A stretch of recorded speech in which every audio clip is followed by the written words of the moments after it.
Hi. How's everybody doing?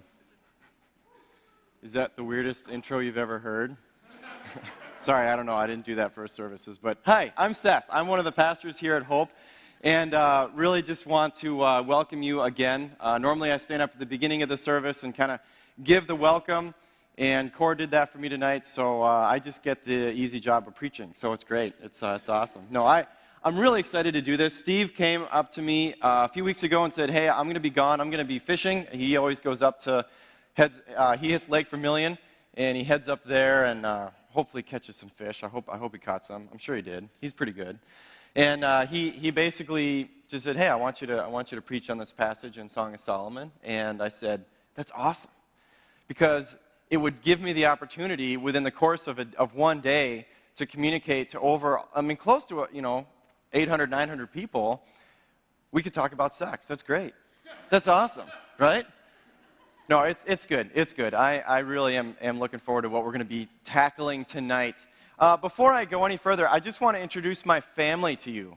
A lot of you have not met my family. This is my wife, Jeannie, and my boys, David and Jonathan, and then Joshua is the crazy fire-haired kid.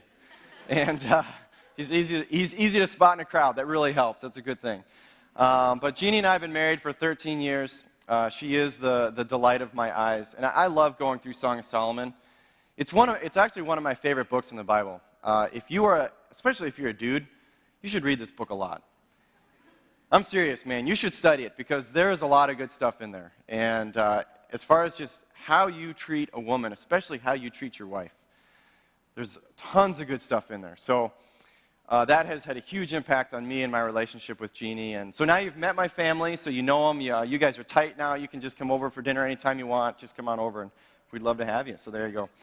Like I said, we're in this Song of Solomon series, and we talked a little bit last week about the conflict, the fight. And this week, we're going to look at what do they do to actually make up. It's really, really cool to see how it unfolds. This also is the service where we get to do questions. And so as we're going along here, if you have any questions, just jot them down, whatever. And we'll take a few minutes at the end of the service to ask some questions. And hopefully I'll be able to help you out a little bit more through that. So, like I said, last week we hit on the fight. And it's kind of an inevitable thing.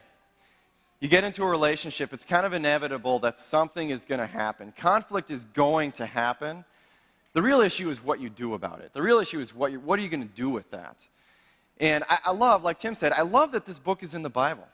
We get a whole book that talks about romance and sex and how to do that right, how to do it well. And not only does God put that in the Bible, but he also puts just this amazing language where they're talking to each other, and it's erotic. It's like, this is heavy stuff in here. It's intense. God's not afraid of that. He puts that in the Bible for us. And not only that, but he puts this conflict in there as well. He says, this is going to be a part of your life, and so God is saying, I'm going to speak to that.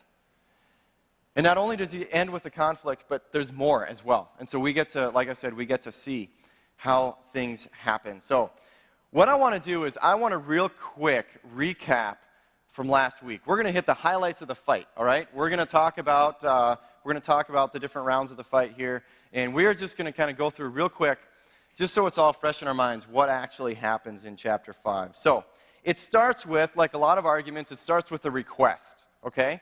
So the guy is coming to her, and he says, open to me, my sister, my darling, my dove, my flawless one. My head is drenched with dew, my hair with the dampness of the night. It seems like he's kind of coming to her at some point, whether he's literally outside or not, we don't know. But he just shows up and he's like, hey, I've been out all night and I'm ready to get intimate with you. Let's go. And that's basically what he's saying. And so there's the request, and then we have her response, the answer. And that is in verse 3 there. I've taken off my robe. Must I put it on again? I've washed my feet. Must I soil them again? She's basically saying, okay, look, you come to me after being out all night, and you expect me to just hop out of bed as if you are the greatest thing to come along since whatever. Cheese graters. I don't know. Whatever's great. So they're amazing. Have you tried them? He, I don't know. So he comes to her with this request. She gives the answer like, okay, come on, really? And then we see him actually kind of turn it up a little bit. And there's a demand there. And there's this language where she's talking. She says in verse 4, my lover thrust his hand through the latch opening. My heart began to pound for him. And that my heart pounded for him, it's almost like this like intense inner turmoil. Treg talked about it last week, where it's like, I don't know if this is really a good thing or not. And there's a sense where, and again, we don't know exactly what's going on here, if it's a physical thing or if he's really outside or what's going on, but something is happening where he's saying, I'm going to force this on you. I'm gonna make this happen. It's like that's not good. There's something not right here in their relationship. After this, though, she has a change of mind. So there's something's going on where he moves towards her, and it's not in the best way. But then she still has this change of mind, and she says in verse 5, I arose to open for my lover, and my hands dripped with myrrh, my fingers with flowing myrrh on the handles of the lock. And so she gets up, and she's kind of like, okay, I'm changing my mind. And again, if this is literal or figurative, there's somehow she kind of moves towards him, and we see, okay, maybe the conflict's going to be over.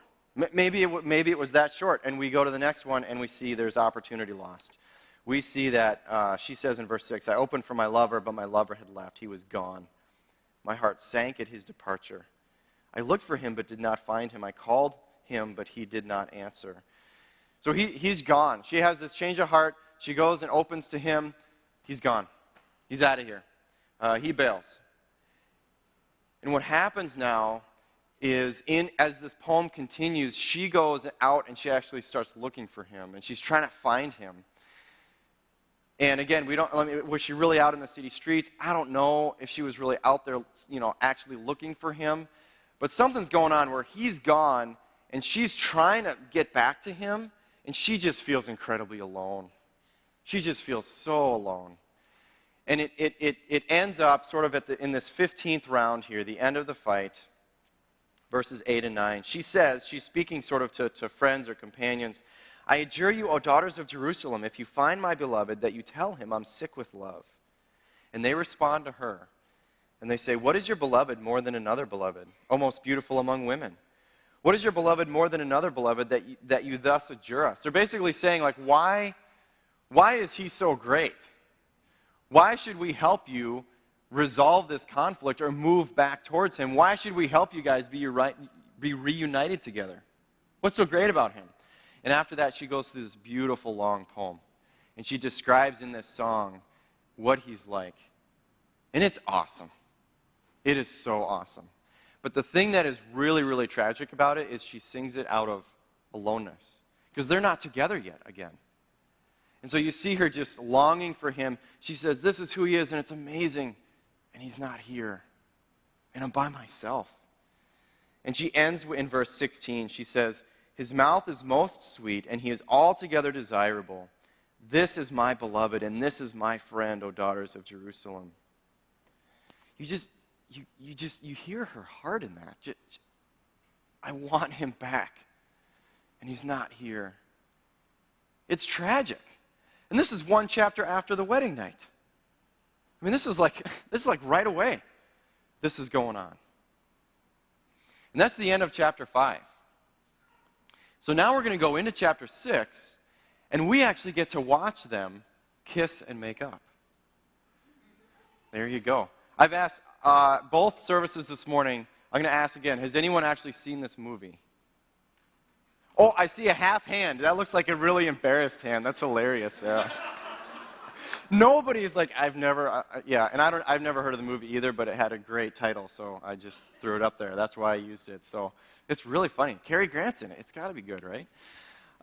No, we're going to look at, in chapter 6, how do they actually kiss and make up? What does that look like?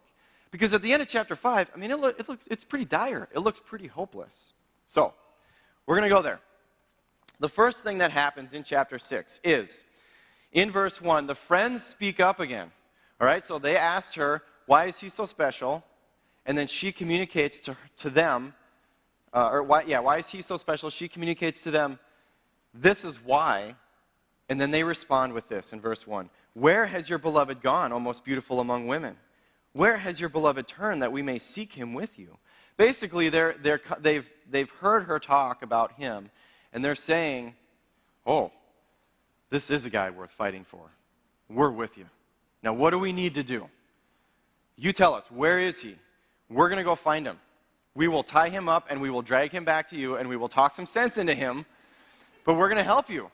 We're going to find him. And she responds with this.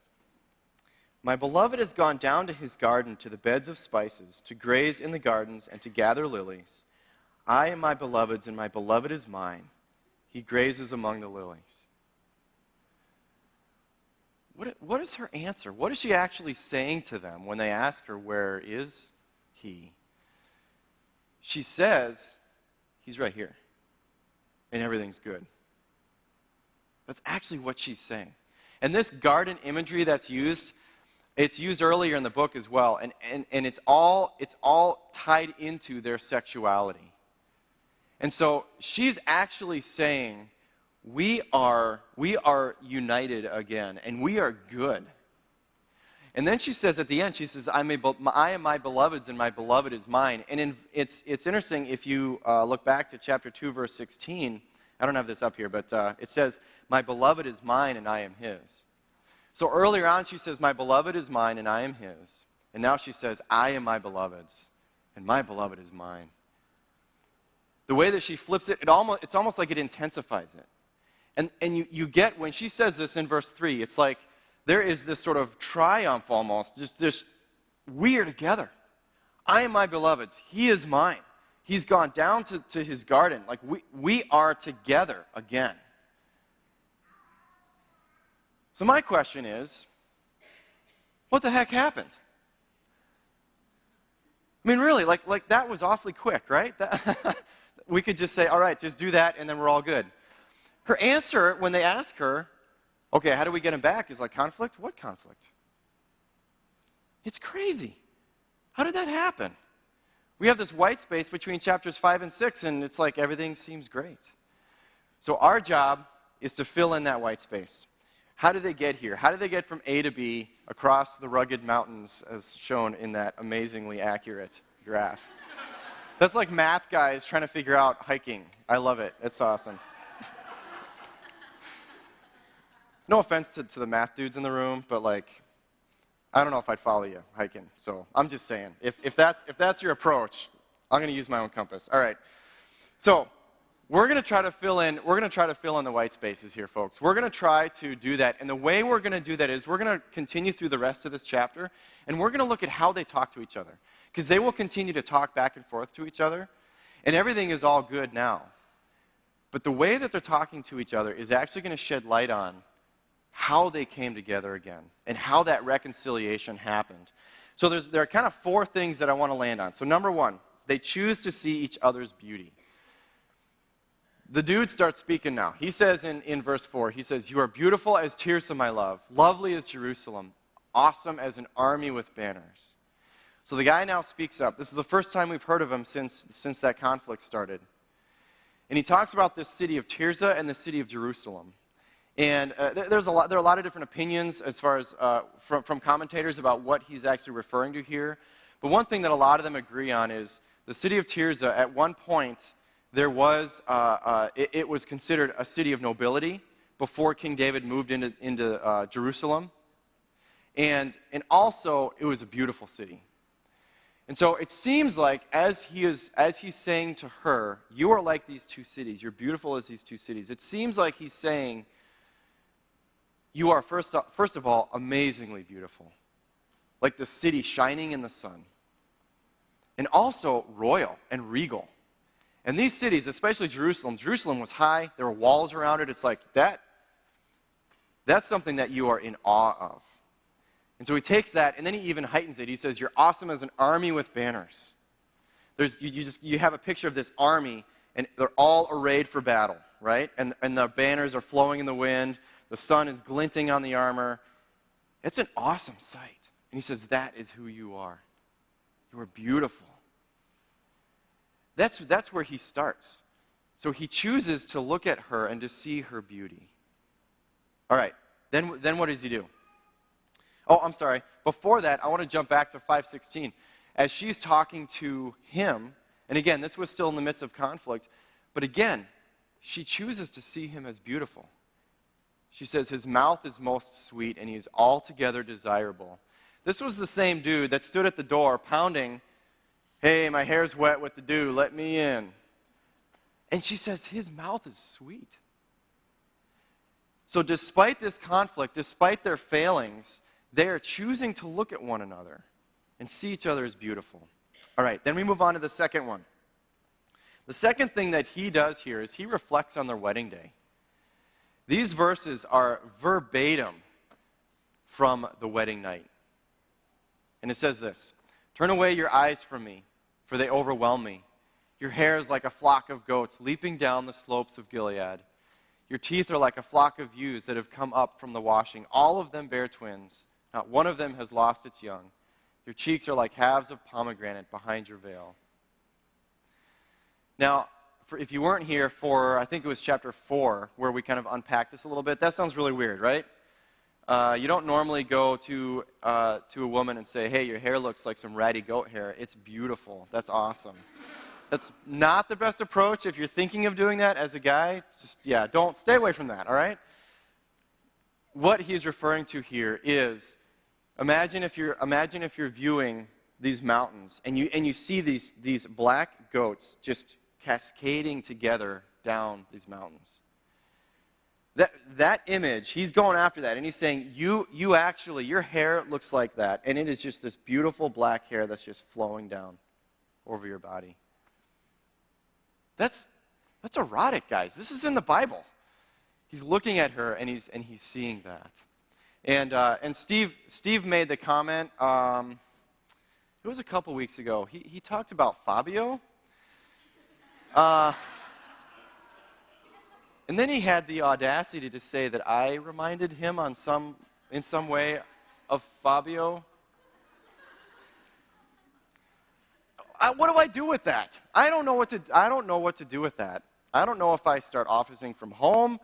I don't know. But yeah, whatever.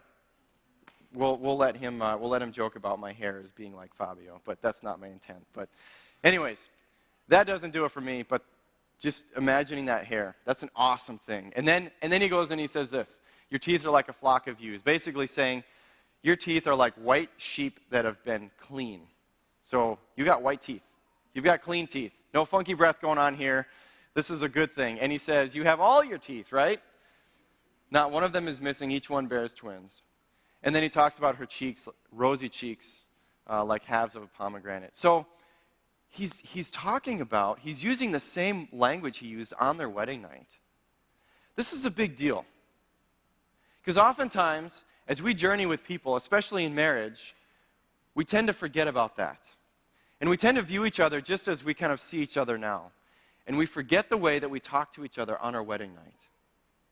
That's a huge deal. And here's another thing that I love about this. When he says, turn your eyes away from me, that's actually dialed up a bit from previous passages where he's talked about her eyes.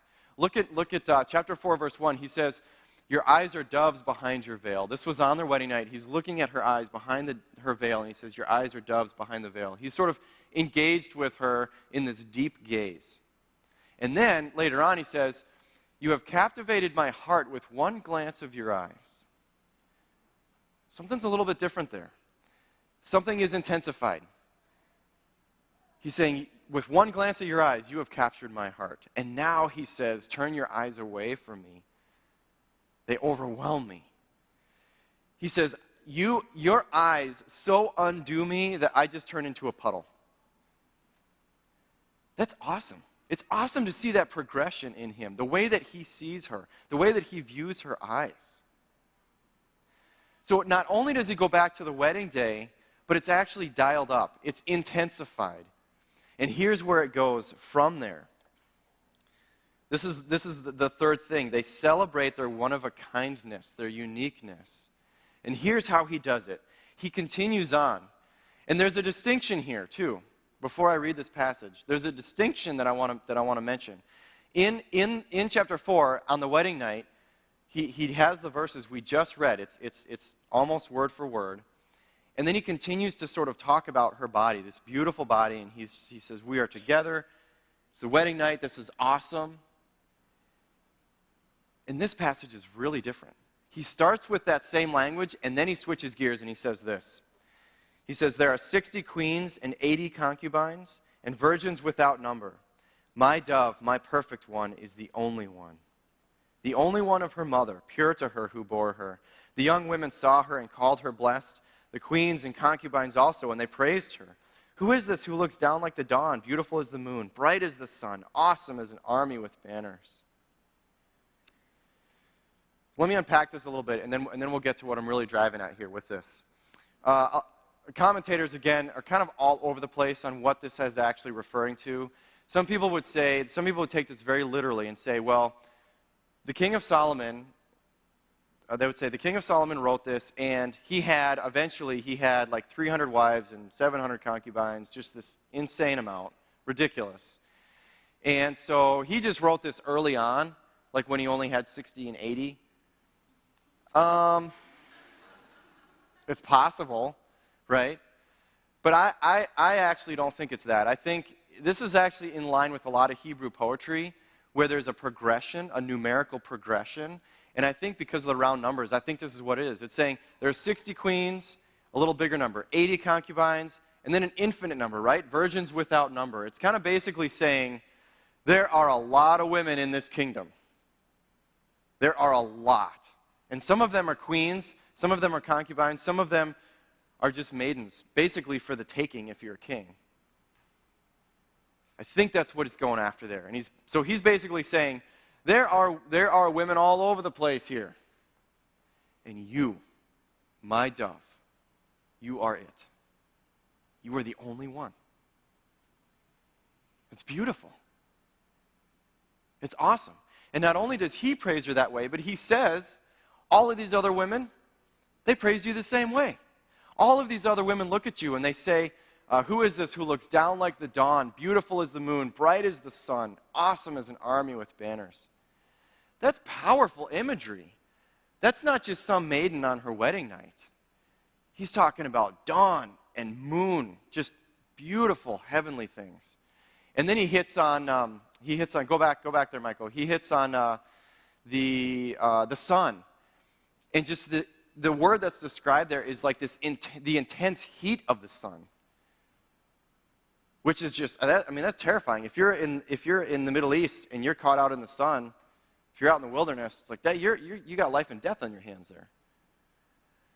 So he talks about her, and he says, others are talking about you, not just as a beautiful one, not just as my only one, but as the beautiful only one, awesome and royal and majestic. This is good stuff, folks. This is how he sees her, and so he celebrates her uniqueness. All right, so they have chosen to see each other's beauty. They have reflected on their wedding day. They have celebrated their uniqueness. And the fourth thing is this. They move towards each other selflessly. This is what they do. So I want to read this passage, and then we'll talk about it a little bit. Verses 11 through 13. It says, I went down to the nut orchard to look at the blossoms of the valley, to see whether the vines had budded, whether the pomegranates were in bloom. Before I was aware, my desire set me among the chariots of my kinsman, a prince. It's kind of funny to me that as I was digging into this a little bit, there were multiple commentators that said out of all of the Hebrew in the Old Testament, these three verses are the most difficult to figure out. Like, on a lot of levels, we don't really even have an idea of what's happening here. And so I was thinking about that. And I was thinking about the fact that Steve is fishing right now. And I thought, oh, that's kind of convenient. That's pretty nice. Steve has tackled many, many tough passages, so it has nothing to do with that. But as I was going through this, it's one of the big questions is who is actually speaking? We're not sure if it's the guy continuing to speak or if now it's the woman speaking in response to him. I tend to just lean that it's the woman. I think she's responding to all of the things that he's just said. But I'm like maybe 30% on that. I mean, we just don't know. But here's what I want to pull out of this. The language that it's using here, it's talking about spring, right? I went down to this orchard to see if it's springtime, to see if there's blossoms in the valley, vines that had budded, pomegranates that were in bloom. And earlier in the book, they talk about the relationship as springtime. And so it's kind of like one of them, again, I think it's the woman, but one of them is saying, okay, we've had this conflict. It seems like we've come together. I'm going to check this thing out. I am going to move towards this other person and see, are we in the dead of winter here, or is it springtime? And what's really cool is, in verse 12, it just says, before I was aware, my desire set me. Oh, stay back there, Michael. Before I was aware, in verse 12, my desire set me there. So it's like one of them is going in to kind of check it out. All right, are we at springtime here? Are we good? Before I even knew it, bam, we're good. We're together. We're together. That is a really cool thing. There is movement happening. It's not just, okay, I'm just choosing to see the person that way. That's fine, whatever. No, they're getting their heels unstuck out of the mud, and they are moving towards one another. So, all right, where do we go from there? Go to the next one, Michael. Thank you. This is the last verse in this passage. And again, it's really up in the air as to who is doing the talking. But it says this. It says, return, return, O Shulamite. Return, return, that we may look upon you. And the response is, why should you look upon the Shulamite as upon a dance before two armies? Oh, okay, that's interesting. Now let's unpack that a little bit. So, that word Shulamite could mean a whole ton of different things. Lots of theories on that. One of the comments that I think I'm going to lean this way is that it could mean Solomoness. So the female Solomon, basically. Solomon's wife, if you would say it that way. So, we don't know who is saying return, return. It's not her, but is it the guy, or is it sort of the friends? Have the friends chimed in again and said, return, return? And then in response, we don't know if it's the guy saying, why should she do this, in response to the friends, or if it's the woman responding to either the friends or the man. Tracking with me so far? There we go. For those of you who are visual, it's like I have no idea what you just said. I'm very visual, so I don't even know what I'm talking about. No, I do. In verse 13, or in the first half of verse 13, if it's the guy, okay, if it's the guy saying, come back, I think it's her responding, and it's almost like this little flirtatious comment that they're kind of making back and forth to each other. Of him just saying, come back, that I can look upon you. Not in a literal sense, but just in sort of this flirtatious way. And then she's responding and just saying, why should you look upon me? Who am I? And it kind of makes sense that she would say this in sort of a flirtatious way, especially after he just got done praising the heck out of her. So that could be it. If it's the friends basically saying, come back, you're heading off with Solomon, come back, we don't want you to leave. Because they've just proclaimed how awesome she is, right? They've just said that. It could be, if that's the case, then it could be that the response is coming from her, again, as sort of this coy, kind of shy response, like, what's so special about me? Or it could be the guy saying to the friends, your turn's over. We are good, and we're out of here. You kind of get that sense of like, yeah, we're good together, and we're leaving everything else behind. So I don't know exactly how that is. It's all kind of 50-50 there. But what I think the ultimate moving force is in this last verse is I think it's setting up the next chapter. And the next chapter, Steve's going to talk about that next week. The next chapter, he goes right back into praising her for who she is and her body. And it's like they're right back in the bedroom. Next week is a steamy passage, folks. So show up. Bring your friends. It'll be great. So it's going right back there, right?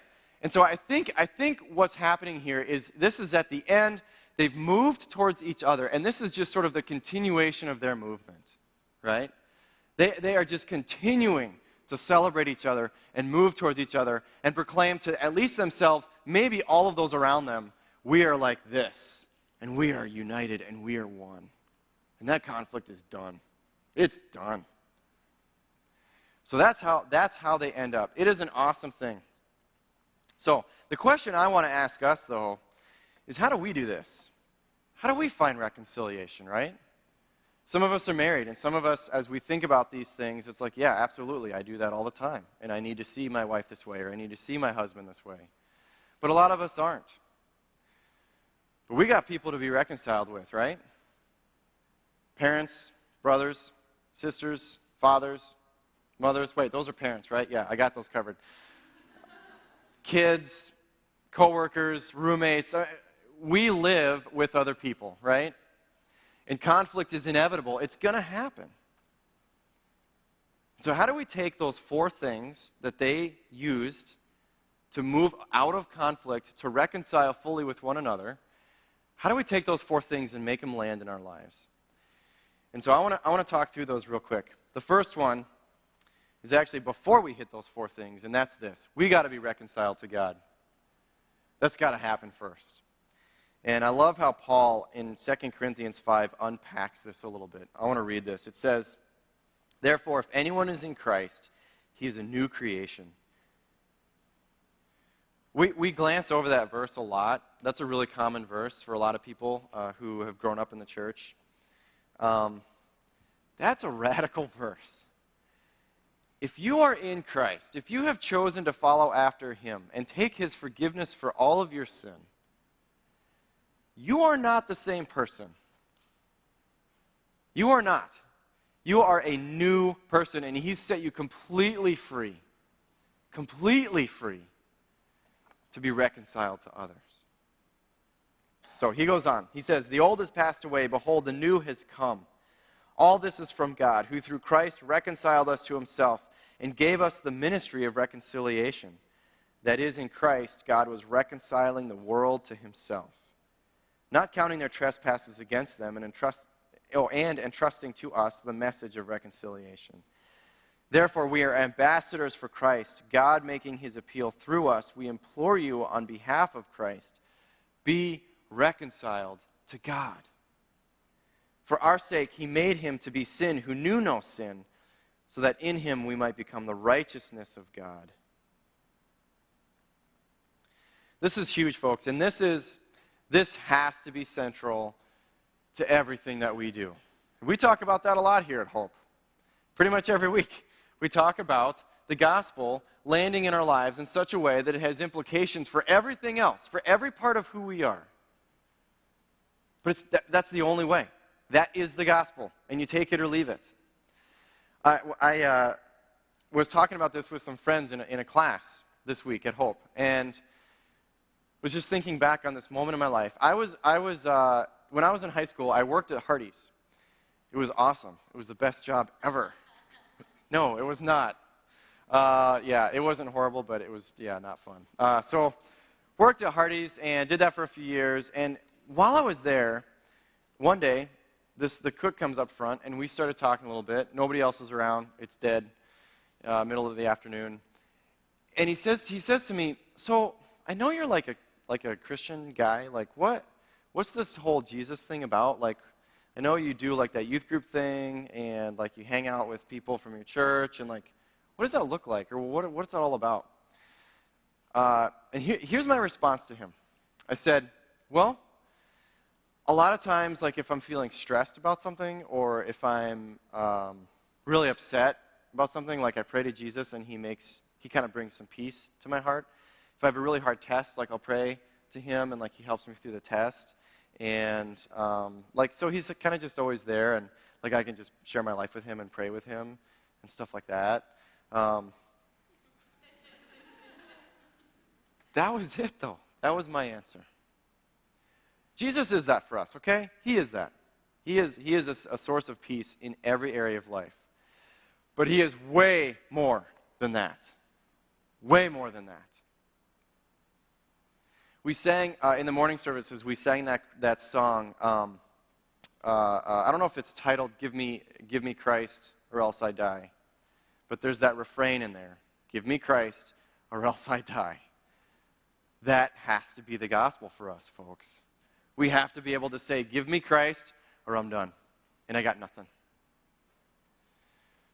That is the anchor. That is the foundation for everything else that we're going to talk about now. That's it. That's it. That God has reconciled us to himself.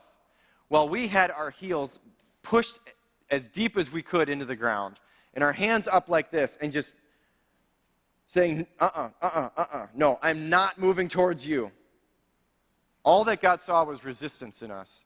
And he said, I'm moving towards you. And he's now set us free. And he's reconciling us to himself. That's why we're even here tonight. And that is crucial to understanding what it looks like to be reconciled to one another. So, having said that, let's go and hit these 4 things. So number 1, choose to see each other's beauty. They did that. How do we do that? I want to read this passage from 2 Corinthians chapter 3 and part of 4. It says, and we all with unveiled face, beholding the glory of the Lord, are being transformed into the same image from one degree of glory to another. That's awesome. That's awesome. God is doing a work in our lives, and he's actually changing us continually from one moment to the next to become more and more like Jesus.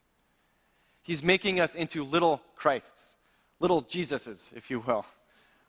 That's where the word Christians kind of comes from. For this comes from the Lord, who is the Spirit. For what we proclaim is not ourselves, but Jesus Christ as Lord, with ourselves as your servants for Jesus' sake. For God, who said, let light shine out of darkness, has shone in our hearts to give the light of the knowledge of the glory of God in the face of Jesus Christ. But we have this treasure in jars of clay, to show that the surpassing power belongs to God and not to us. This is crazy, folks. God has chosen to give this, how does he say, the light of the knowledge of the glory of God in the face of Christ. That's an awesome thing. And he says, I'm going to put that inside each and every one of you as you follow Christ. That's awesome. And we look at each other and we see, yeah, you're just a common, ordinary person. We are, right? I am. There's nothing special about me. I'm just a common, ordinary dude. And everybody here is just a common, ordinary person. And yet, as we follow Christ, it's like a clay pot with holes in it, and there's a fire inside it. And you look at the clay pot, and you see this ordinary clay pot, but you see this amazing, brilliant light shining out of it. God has put his treasure in us. And when we look at each other, it's really, really tempting when we're in conflict with one another to only see the conflict. You are my problem. If you would go away, everything would be better. We believe that. We look at the other person and we just say, you're just ugly. That is not true. That is not true. God has chosen to create us in his image. There is incredible value and worth in every person on the face of this earth. And then for those of us who are following Christ, there is this amazing, beautiful treasure inside of us. And that's what we're called to see. We're called to see each other's beauty in the midst of conflict. The second thing, they reflect on their wedding day. We are called to reflect on our wedding day. Now, what I was thinking was, after the service, we would just have, everybody would come up front, and we'll all just do a mass wedding, right? And then we can all think about this special wedding day, right? No, that would be really awkward. I would probably get fired for doing something like that, and as I rightly should. We're not about mass weddings here at Hope.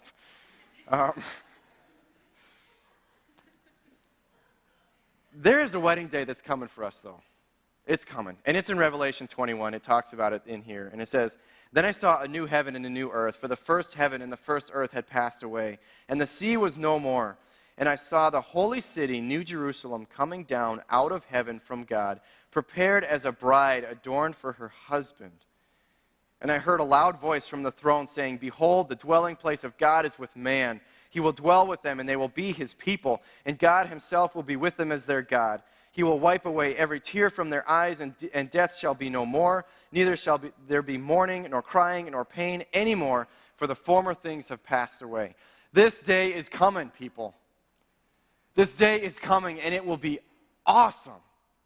And whatever it is in life right now that gives you the most joy and fulfillment and satisfaction, that is not even a drop in the bucket compared to what this day is going to be like. When we see Almighty God face to face and the risen Lord Jesus gets down on his knee and wipes every tear away from our eyes and says, pain and death, done. We're done. That day is coming, folks. It's coming. And that is what gives us hope. I know that when we are in conflict, it is so hard to see past that conflict. And sometimes we've been in conflict for days, months, weeks, years. And it's dark. And it's hard. This passage screams that there is a dawn coming. We have to hold on to that and believe in that and hope in that. That is our wedding day. And so just like this couple looks back on their wedding day and says, this helps define who we are, and we're going to look at that instead of our conflict, we look forward to this day that's going to come. And yeah, we have the conflict, and we don't just deny it and sweep it under the rug, but it's there, and we deal with it, but it's all in light of what is coming. It's all put in perspective. The third thing, we celebrate each other's one-of-a-kindness, our uniqueness. 1 Corinthians 12 talks about spiritual gifts. It talks about what does it look like for this body of Christ, for all of these people to have all of these different gifts. I love the fact that God keeps us unique. We come to Christ, and it's not like he strips away everything about us that's unique and just turns us into some kind of Christ robot. No, he actually keeps us who we are, but he just makes us new. And so in the church in Corinth, they're fighting over these spiritual gifts and how different people are gifted. And Paul really goes after them for this. And he says this. I'm going to pick it up in verse 14. For the body does not consist of one member, but of many. If the foot should say, because I am not a hand, I do not belong to the body, that would not make it any less a part of the body. And if the ear should say, because I'm not an eye, I do not belong to the body, that would not make it any less a part of the body. If the whole body were an eye, where would be the sense of hearing? If the whole body were an ear, where would be the sense of smell? But as it is, God arranged the members in the body, each one of them as he chose. If all were a single member, where would the body be? As it is, there are many parts, yet one body. It's kind of funny, a lot of times when we look at other people and we see that they're really, really different from us, a lot of times we just assume that they're wrong. We just assume that, like, you're just not doing that right. You're not handling that well. Sometimes that could be the case, but I think a lot of times it's because they're just really different. And in this room, there's people from all over the place and gifts all over the place. We're very different people. And the challenge here then is to actually celebrate that, right? The challenge is to actually look at that other person, and they might be driving you up the wall. And you are in conflict, and the way that they're responding to that conflict is nothing like you want them to. It's very different than how you're responding. They're driving you up the wall because they're so different than you. And yet we are called to celebrate their uniqueness. We're called to look at that person and say, I have no idea why you're doing that, but praise God, that's different than what I do. And that's not an easy thing to say. For men in this room, you guys, if you are dating, if you are pursuing marriage, if you are married, you may think that you have your lady figured out. Give me 5 minutes and I will convince you that you have no clue. You haven't got a clue. Guys, we don't try to understand these women, we celebrate them. All right? But that's an awesome thing. That happens in marriage. It happens in real life, right? Yeah, of course there's some trying to understand each other. Yes, of course we do that. But at the end of the day, we got to celebrate. each other. And so in the midst of that conflict, do we look at the other person and do we say, you're different than me, you're handling this different, you're wrong? Or do we actually allow God to speak to us and to show us that person is different and unique, and there's something amazing about that, and I want to understand that. And yeah, we're in conflict, and yeah, we got to talk about it, and yeah, we got to move through it, but I want to celebrate who you are, even in the midst of this. So that's the third thing. The last thing, we move towards each other in Christ. It's not enough, just like this couple, it's not enough to have these things in our minds and understand them. There is movement that needs to happen. And we naturally, in conflict, we like to just sort of dig our heels way down deep into the mud, right? We just kind of bury it down in there, we get a good foothold. That's not what it looks like to resolve conflict. It looks like moving towards one another. And I want to read this passage that talks about God moving towards us. In Romans 5, it says this, "For while we were still weak, at the right time Christ died for the ungodly. For one will scarcely die for a righteous person, though perhaps for a good person one would dare even to die. But God shows his love for us in that while we were still sinners, Christ died for us. Since therefore we have now been justified by his blood, much more shall we be saved by him from the wrath of God. For if while we were enemies we were reconciled to God by the death of his Son, much more now that we are reconciled shall we be saved by his life." Do you hear that? Again, your feet are dug in as deep as you can, your hands are up here like this, and you are saying, "I want nothing to do with you, God." And in that moment, not when you're your best, in that moment, God says, "I love you, you are worth it, I'm dying for you. And I'm going to make you completely new, and I'm going to reconcile you to myself." That is awesome, folks. I stood right here yesterday on the stage, right about here. And right here, Amanda and Mike stood and faced each other and shared their vows with each other. In that moment, moving towards each other was the easiest thing in the world for them. All they had to do was not pass out, which they did well, and repeat the vows after me. So in that moment, they're vowing to each other for a lifetime to become one, and they're moving towards each other, and it's the easiest, almost most natural thing in the world for them in that moment. But oftentimes, moving towards the other person in conflict feels like death itself.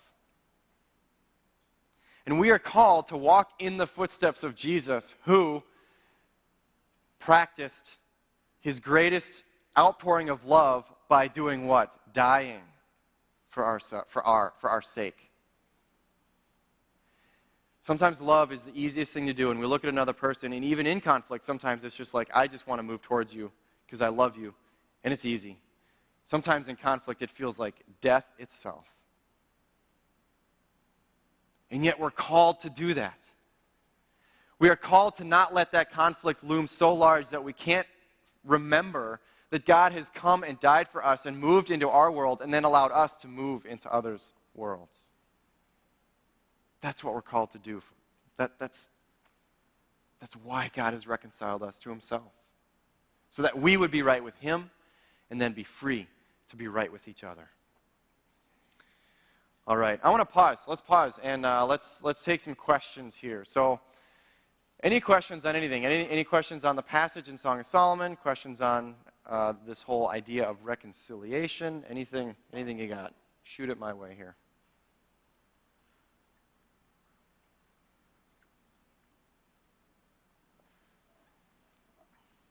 Wow. Anyone? Anyone? All right, cool. Good. Let me wrap this up. I want to close with this. God, as we've talked about quite a bit, God has paved the way. He has paved the way for us to be reconciled with him and for us to be reconciled with others. We're talking brand new, smooth, paved road. That's awesome, right? You get on one of those roads and it's like, oh, man. This feels so good, especially now in springtime, right? With all the potholes. God has done that. He's moved into our world, and he's done it, and he's paved the way. Will you be reconciled to God? And will you be reconciled one to another? Whoever that is, whatever God is laying on your heart right now, will you do that? Let's pray together.